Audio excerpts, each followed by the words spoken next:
안중근 의사에 관한 영상 하나 보여드린 적이 있어요.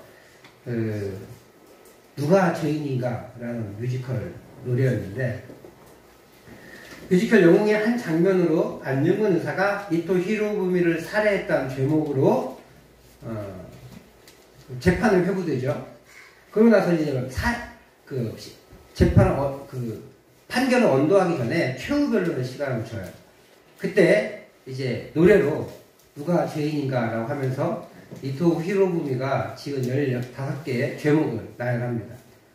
내가 그를 죽일 수 있었던 이유는 그가 더 많은 죄를 저질렀기 때문에 민족의 한 사람으로서 처단할 수밖에 없었다. 자신의 정강성을 부여하면서 내가 죄인이냐 그가 죄인이냐, 왜 그는 무죄이고 나는 유죄이냐 라고 하는, 같은 일본 재판전인데 왜 그러느냐, 심지어 그도 민비를 죽였으니까, 명성황후를 죽였으니까 그런 이야기를 하면서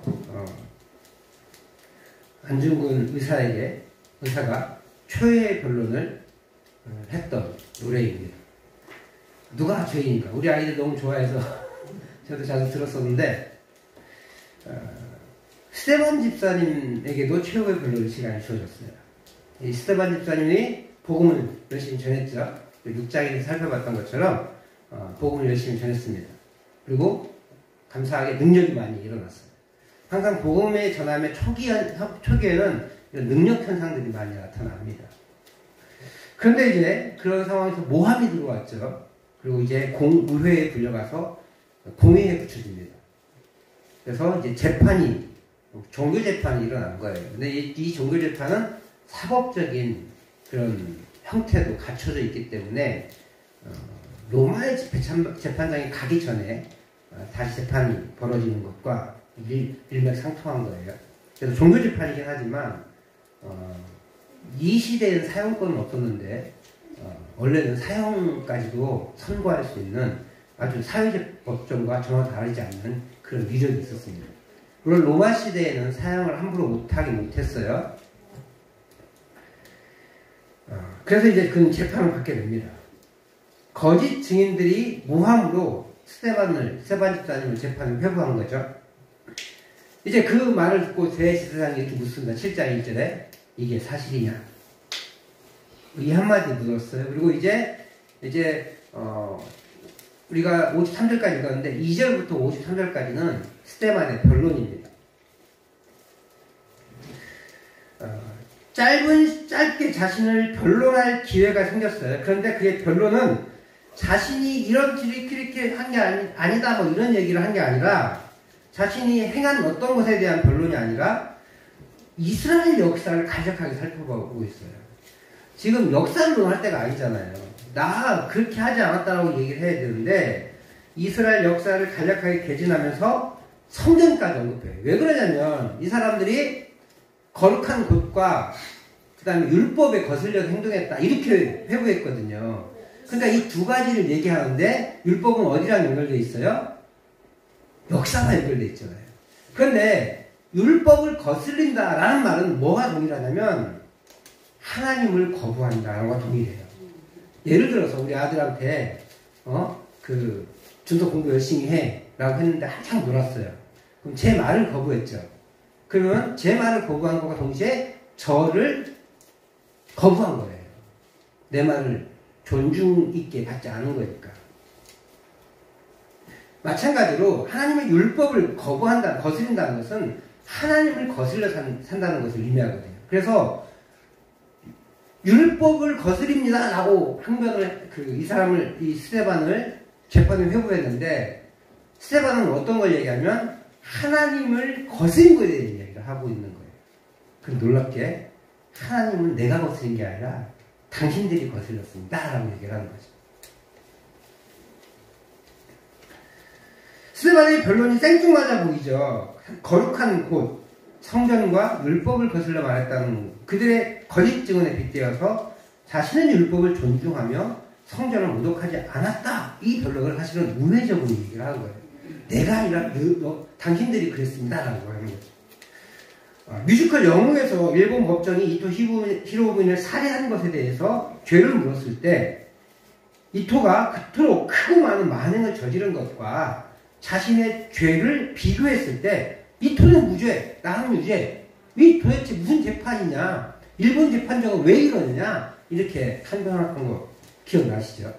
그런 것처럼 스테반 집사님은 자신을 죄인으로 몰고 있는 자들에게 자기는 오히려 율법을 잘 지키고 성전을 모독한 일이 없다는 거예요. 왜냐하면 그보다 뛰어나신 하나님에 대해서, 예수님에 대해서 가르치고 이야기하고 있기 때문에 이 성전과 율법을 거스른 일이 없다는 거죠. 하지만 나를 고발한 그대들이, 유대인들이 오히려 하나님을 거슬렸고 오히려 성전을 모독한 거다라고 얘기를 하고 있는 것이죠. 그래서 이들이 화가 잔뜩 난 거예요. 그 내용이 이제 7장의 내용인데, 스데반 설교인데, 먼저 스데반 집사는 2절부터 43절까지 율법에 관해서 얘기를 해요. 근데 율법은 누구의 말씀이에요? 하나님의 말씀이니까 하나님을 거스린 것에 대해 얘기를 하는 거예요. 율법을 거스린다라는 말은 하나님을 반대하는 것이기 때문에 아주 심각하죠. 그죠? 그는 아브라함의 역사부터 시작해서 모세를 통해 율법을 주셨는데, 그 율법을 주시는 그때 오히려 송아지를 만들어 우상에게 제사한 장면이 나오잖아요. 모세가 시내산에 올라가서 40일 동안 안 내려와요. 그러니까 죽었나 보다 싶어서 아론에게 가가지고 우리를 인도한 여호와를 만들어 주십시오 라고 얘기하는 거잖아요. 그래서 우리를 인도한 모세는 어디로 갔는지 모르겠습니다. 40일 동안 안 나타나니까. 그러니까 아론이 그럼 너희들 금부치 가져와. 그래서 쫙 만들면서 송아지를 만들어줘요. 아론이 송아지를 만들 줄 알았나 봐요.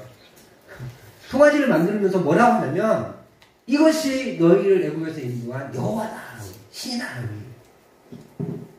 그래서 난리가 난 거죠. 잔치를 벌이고 막 그렇게 벌립니다. 그때 이제 하나님께서 모세에게 급히 내려가라고 하시죠. 하나님의 율법을 주신 그 순간에 그들은 하나님을 거슬려 우상을 숭배하고 있었다는 거예요. 그래서 그런 그들을 하나님이 외면하셨다라고 말해요. 39절에서 42절 말씀인데 우리 한 절씩 천천히 읽어보겠습니다. 시작.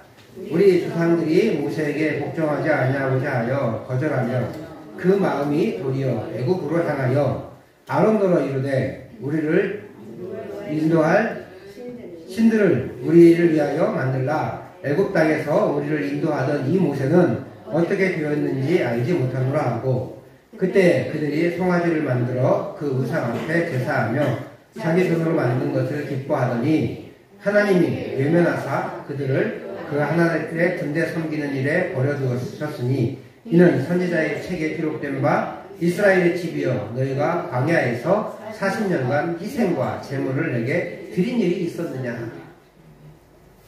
하나님이 모세를 통해 출애굽시키셨는데 그들의 마음은 오히려 어디로 가겠대요? 애굽으로 향하고 있대요. 모세가 율법을 받기 위해 시내산에 올라가 있을 때에는 송아지를 만들어 하나님이라고 섬기고 있었어요. 그것에 대해서 하나님이 뭐 했대요? 외면하셨다. 그래서 이것을 통해서 스데반은 무엇을 얘기하고 있냐면 내가 하나님을 거스린 게 아니라 당신들이 하나님을 거스렸습니다 라고 얘기를 하고 있는 거예요. 둘째로 44절 이하에서 이제 성전에 대해서 얘기해요. 그 사람들이 두 번째 변론이 제목이 성전을 거슬렸다고 얘기했잖아요. 성전은 어디서 시작해요? 성막에서 시작해요. 그러니까 당연하게 모세랑 연결되는 거예요. 모세 이야기를 마치면서 성막으로 넘어가죠.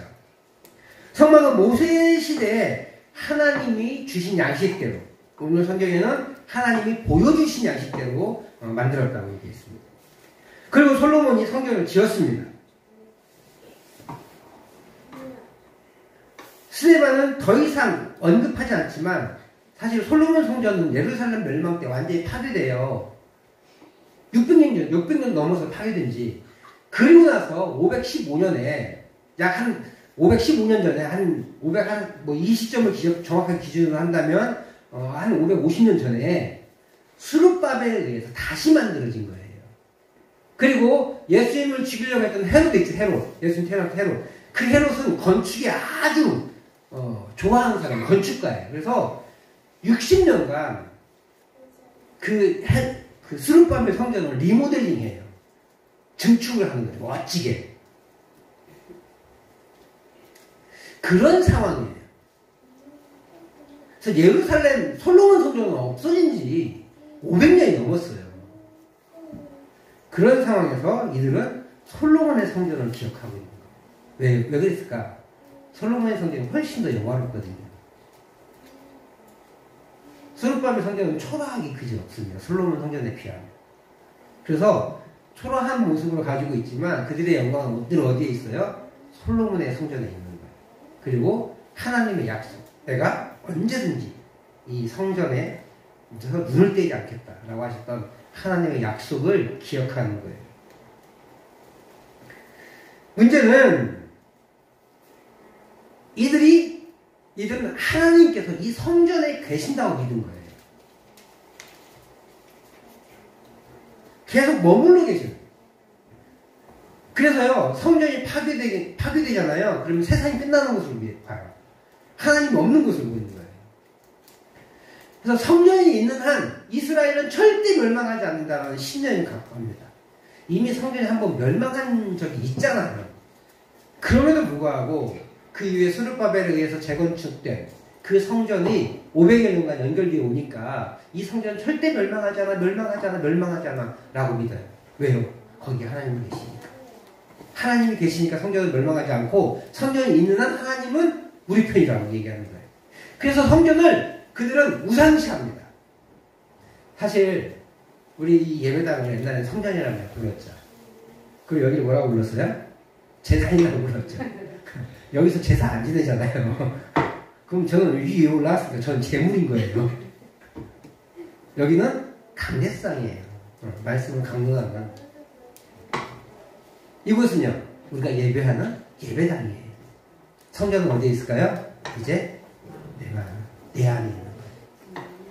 나를 성전 삼고 살아계시는 거예요. 성전이 훨씬 더 중요해졌어요, 사실은. 건물에 너무 집착하지 마십시오. 성전은 나를 바꾸는 작업이에요.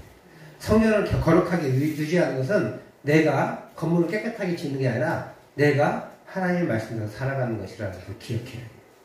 내가 걸어다니는 성전이다 라는 것을 잊지 않고 살아야 돼요. 그래서 저는요, 이 예배당을 성전이라고 부르는 걸 주저합니다. 아니, 부르지 않습니다. 네. 이곳을 격화시키려고 하는 마음이 있는 게 아니에요. 제 신학적 양심상 제가 성전이기 때문에, 물론 이 성전이, 우리 성전들이 모여있는 이곳이 교회이고, 이 교회가 머물러 있는 이 예배당이 아주 귀하고 중요하다는 건 뭐 부인하지 않습니다. 하지만 잘못된 상상을 가지고 내가 성전인데 예배당만 깨끗이 하려고 하는, 거룩하다고 얘기하려고 하는 그런 모습들을 좀 자제해 주셨으면 하는 마음에 제가 성전이라는 말을 사용하지 않았습니다. 어쨌든 이 사람들은요, 그 성전에 하나님이 거하시기 때문에 그것을 굉장히 중요하게 여깁니다. 그래서 하나님을 섬기는 사람들인데 성전을 섬기고 있는, 성전은 그들에게 우상과 같은 것이 되고 말아요. 성전 불패의 신앙을 가지고 있어요. 성전은 절대 망하지 않는다. 그런 신앙을 가지고 그들은 살아갑니다. 어쩌면 좋은 신앙처럼 보여요. 성전에만 들어가면 된다. 근데 그 성전이 하나님이 안 계신 곳인데 그곳에 하나님이 계신 곳이라고 착각하고 있는 거예요. 사실은 그들은 우상을 섬기는 것과 같이 성전을 숭배하고 있었던 거예요. 스데반은 그들에게 하나님은 성전에 갇혀 계신 분이 아니다라고 얘기합니다. 49절 50절 말씀에 그렇게 나와 있어요. 같이 한번 읽어보겠습니다. 시작. 주께서 이르시되 하늘은 나의 보좌요 땅은 나의 발등상이니 너희가 나를 위하여 무슨 집을 짓겠으며 나의 안식할 처소가 어디냐? 이 모든 것이 다 내 손으로 지은 것이 아니냐 함과 같으니라. 이사야 66장 1절 말씀이에요. 그 말씀을 인용해서 하나님은 성전에 갇혀 계신 분이 아니다라고 얘기합니다. 하나님이 계신 곳이 성전이지 예루살렘 성전이 하나님이 계신 곳이 아니라는 거예요. 하나님은 아니 계신 곳이 없잖아요. 그러니까 어느 곳도 성전인 거예요. 예루살렘에 국한되지 않아. 예루살렘 그 예배당에만 국한되지 않는다는 것을 보여주고 있어요.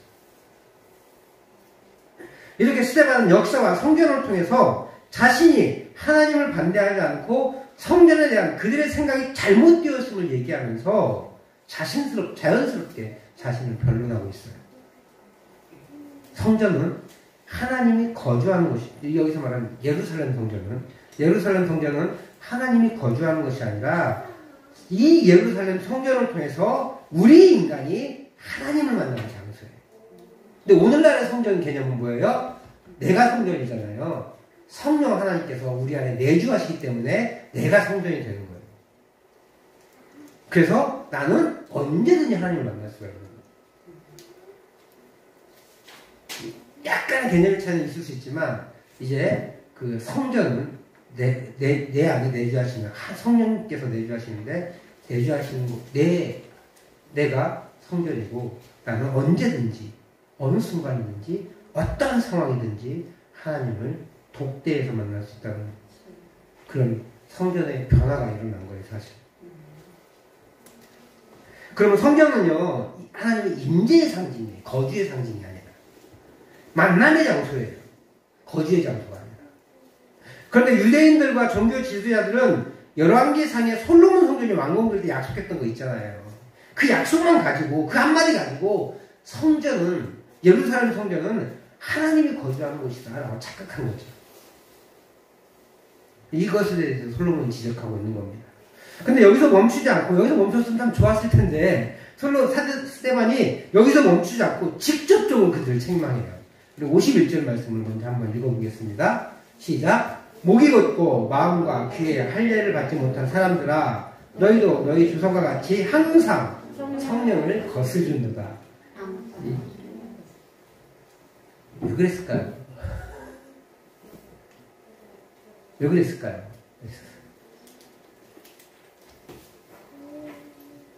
스데반은 굉장히 과격하게 나가죠. 그러니까 견딜 수가 없는 거예요. 그들의 잘못된 모습들을 견딜 수가 없고, 그래야 그 잘못을 깨달아야 하나님께 돌아올 수 있으니까.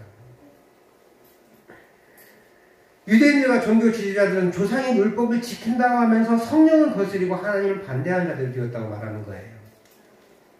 여기서 선지자를 박해하고 그들이 예고한 자이신 예수님을 죽였고 율법을 받고도 지키지 않았다고 또 말해요. 53절을 같이 한번 읽어보겠습니다.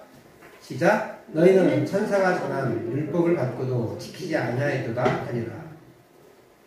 천사가 전한 율법. 아마도 사실 율법은 모세에 의해서 전달됐는데 아마도 이 당시에 이제 천사가 굉장히 숭배 사상이 좀 있었어요. 그것을 지적하는 것은 아니지만 그런 중요한 업무를 천사를 통해서 받은 상황인데 율법을 하나님이 직접 내려왔다기보다는 구약 성경은요 천사랑 하나님이랑 약간 혼돈돼요. 그래서 아브라함 때 이 사자가 나타나는데 하나님 나타나는지 헷갈릴 때가 있어요. 근데 이제 점점 신약으로 가까우면서 하나님과 천사를 구분하기 시작합니다. 그래서 하나님께서 직접 주셨다기보다는 아마도 하나님의 사자인 천사가 모세에게 주셨을 것이다 라고 이제 판단을 한 것 같아요. 그래서 천사가 전한 율법을 받고도 지키지 않았다 라고 하면서 엄청나게 율법을 지키기 위해서 이 스데반을 지금 고발한 거잖아요. 율법을 지키기 위해서 이전에 사도들을 고발한 거잖아요. 2번씩이나. 또 심지어 율법을 지키기 위해서 누구를 고발했어요? 예수님을 고발한 거잖아요. 근데 오늘 스데반은 뭐라고 얘기하고 있어요? 우리가 아니라 너희가 고발한 예수님, 사도들, 나 스데반이 아니라 그대들이, 당신들이 정말로 율법을 어긴 사람들입니다라고 얘기를 하고 있다는 거예요. 이제 분노할 수밖에 없겠죠. 그래서 이제 54절 이후에 그들이 분노해서 스데반을 돌로 쳐 죽이는 장면이 나와요. 결국 스데반의 최후의 변론은 자신을 고발한 자들에게 복음을 선포하는 거였어요. 이에 대해 결론은 우리가 잘 알고 있듯이 최초의 순교가 나타나게 되죠. 하나님은 왜 그 순교자를 가게 하셨을까? 왜 좀 더 살려주셔서 오랫동안 복음자가 하시지? 왜 그렇게 빨리 데려가셨을까? 반대로 빌립은 굉장히 오래 살아남은 것 같아요. 왜 빌립은 또 순교를 또 안 하게 하셨을까? 왜 우리는 순교자를 높이잖아요. 스데반은 굉장히 높이지만 동일하게 그렇게 사역했던 빌립 집사에 대해서는 별로 관심이 없으시죠.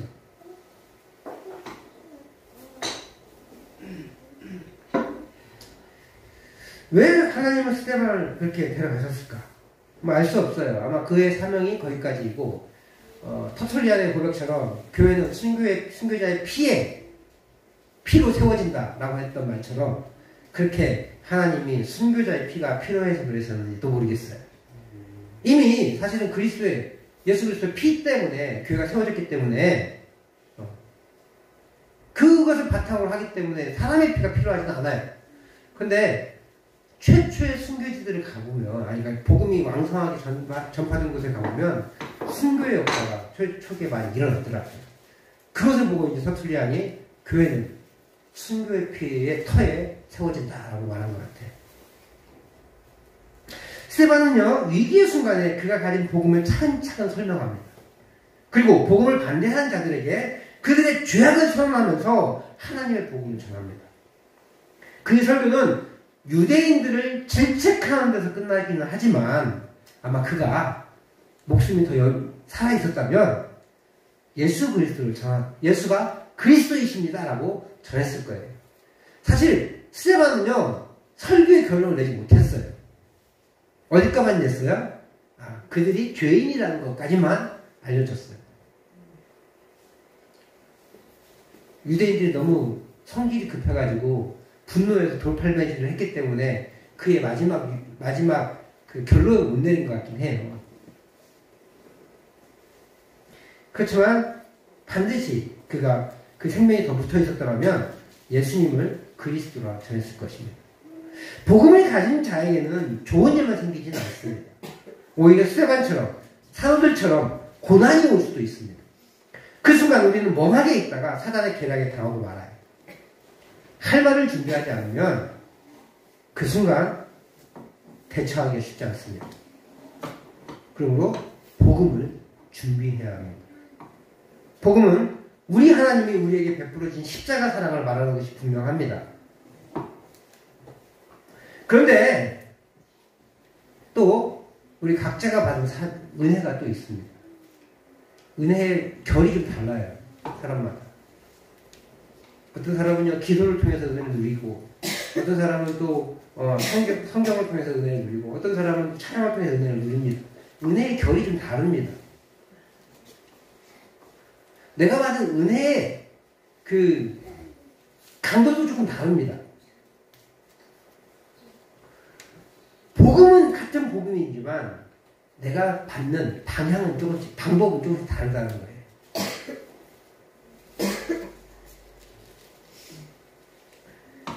내가 가진, 그리고 내가 경험한 복음이 나에게 있어요.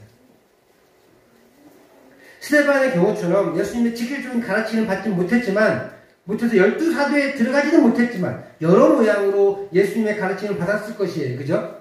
그리고 예수님의 행하시는 기적을 경험했을 수도 있습니다. 무엇보다 그는 헬라 문화에 살았지만 이스라엘 땅 밖에서 재외동포로 살았어요. 재외동포로 살았지만 구약 성경에 정통한 사람이에요. 그래서 그 위기의 순간에 그의 변론은 구약 성경을 하고 있다는 것을 기억해야 돼요. 성전의 의미를 명확하게 파악했다는 것도 또한 기억해야 돼요. 종교 지도자들도 제대로 파악하지 못했던 성전의 개념을 일개 집사가 파악하고 있는 거예요. 그래서 하나님이 성전에 계신 것이 아니라 성전이 우리를 위해 있고 우리가 성전을 통해 하나님을 만나는 것이다 라고 그들이 가르치고 있다는 것을 기억해야 됩니다. 그 정도로 말씀에 잘 훈련되어 있고 준비되어 있었으면 보게 돼요. 그러므로 우리의 생애 동안요, 성경을 통해 주신 복음이 무엇인지 요약해 볼 필요가 있어요. 교회에 나오는 거, 그거 중요하지만, 교회에 나왔다고 해서 다 끝난 게 아니라는 거예요. 내 말로 하나님의 사랑과 예수님의 희생과 성령님의 적용을 정리해 볼 수 있어요. 그것이 내 삶에서 어떻게 진행되어 왔는지, 하나님이 어떤 은혜를 나한테 주셨는지, 내가 왜 예수를 믿어왔고 지금 믿고 있고 왜 너도 예수를 믿어야 하는지 설득할 수 있는 힘이 있어야 돼요. 아무에게나 못하죠. 듣지도 않으려고 하는데 들을 수 있는 건 아니죠. 사실 제가 이렇게 설교하고 있어도 그래서 나름 들으려고 애쓰시잖아요. 근데 다 이해 안 되잖아요. 마찬가지예요. 내가 복음을 전하고 싶어도 그 사람의 귀가 마음이 닫혀 있으면 절대 전달되지 않아요. 예전에 한번 얘기했죠. 우리나라 IQ 제일 높은 사람이 210인데 김웅룡이라는 분이에요. 근데 저랑 같이 사역했던 목사님이 그분과 군생활을 같이 했어요. 장교로. 근데 그분도 김웅룡이라는 분도 교회를 다니셔서 대표 기도를 해야 될 상황이었나 봐요. 근데 그 목사님한테 부탁이 온 거예요. 나 기도문을 써달라고. 야, 왜 기도문을 써달래? 그래서 주저주저 하면서, 야, 요한복음 읽어보면 되잖아. 그랬더니, 저는 나이는 많은데 후임으로 들었대요. 저는 뭔 소리인지 하나도 모르겠어요. 그 똑똑하신 분이, 지금도요, 신구대학의 수학과 교수님이 기계학과 교수님이 계시거든요. 근데 우리나라 최고의 수학연구소 교수님들이 와가지고 물어본대요, 수학에 대해서. 그 정도로 똑똑하신 분이에요. 근데 성경의 말씀은 이해를 못하겠대요.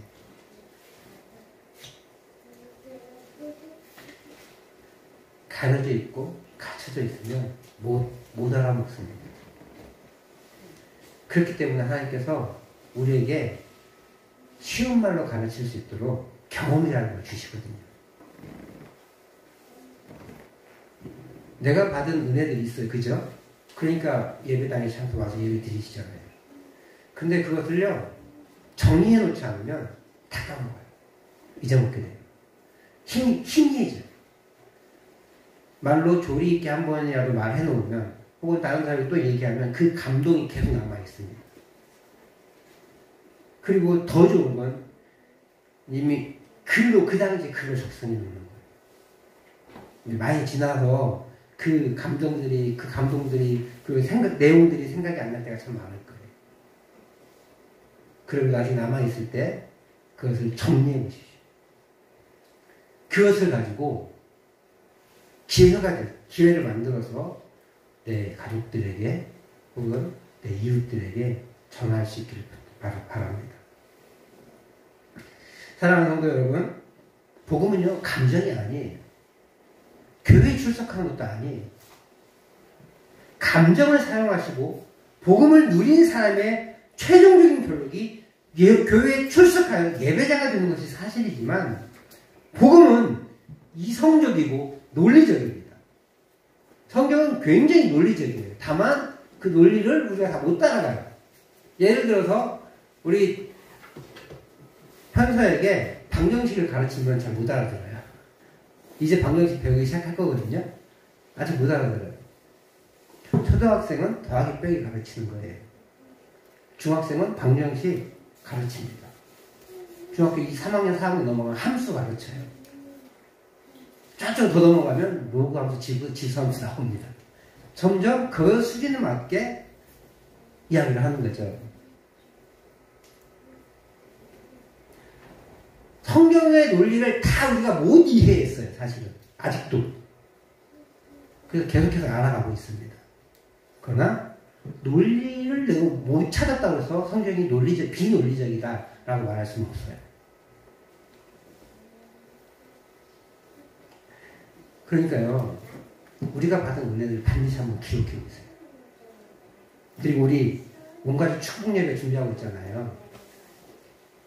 준비만 되었다면 이 자리에 나와서 내가 받은 하나님의 은혜, 우리 가족이 누려야 될 하나님의 은혜 같이 나눴으면 좋겠어요. 제 설교보다 훨씬 힘이 있을 겁니다. 저한테 신청만 하시면 제가 시간을 드립니다. 그리고 어머니의 그 눈물 흘린 기도로, 아내의 그 눈물 흘린 기도로 그들을 설득해 보십시오. 언제 할지 모르잖아요. 아직 날짜 많이 남았잖아요. 충분히 기도하고 충분히 설득해 준비해 보십시오.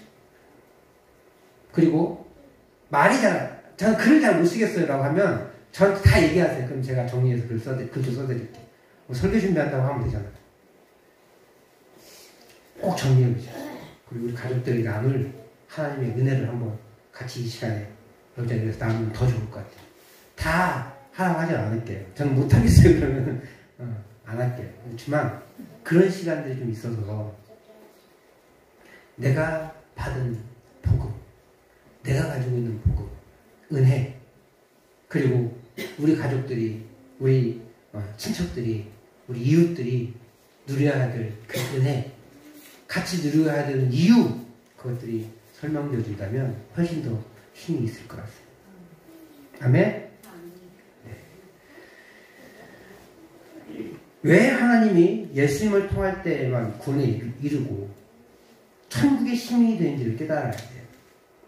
이를 설명하고 전달할 수 있어야 돼요.